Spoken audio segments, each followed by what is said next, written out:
has taken on a sinister meaning in Paris and all of France, whose government has been kept in turmoil ever since the war by a strong and vocal Communist Party. High in party councils is Joliot Curie, recently ousted head of France's Atomic Commission, who is a key figure himself in the parade.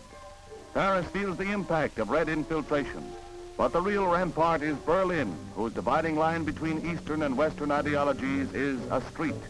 In the Soviet sector, the cowed and regimented Germans hail the deified leader of Marxist slavery. They haven't much choice. Here, Germans, once a nation, are divided by the width of a backyard. Here, the Iron Curtain has dropped with a resounding clang. The reason for this cleavage of a country is hard to discover. It lives in the mailed fist of the slave state.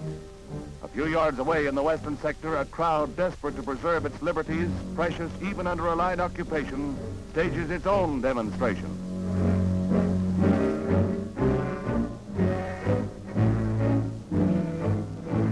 Across the invisible line, a stone is thrown, and police on both sides have their hands full, averting a small civil war. For these are the tensions of people living half slave and half free.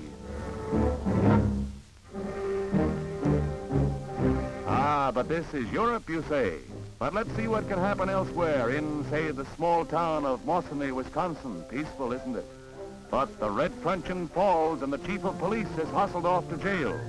Next, public utilities are seized by fifth colonists.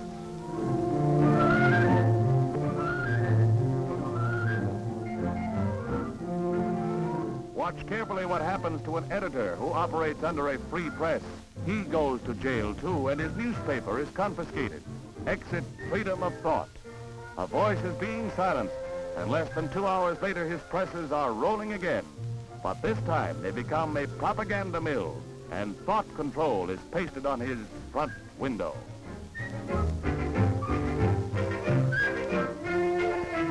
In almost less time than it takes to tell, the hammer and sickle are flying over Mosinee, USA. Theaters are nationalized, propaganda weapons. Prices under the new Soviet state soar. You pay the fixed prices or go without clothing or food. In the workers' paradise, cabbage soup and black bread is the fare. Take it or leave it. So you think you own a car? Now it belongs to the state. And where is your identity card? Yes, this is life under the Soviet form of government. The little town of Mosinee made this experiment for 24 hours, a public service to all America.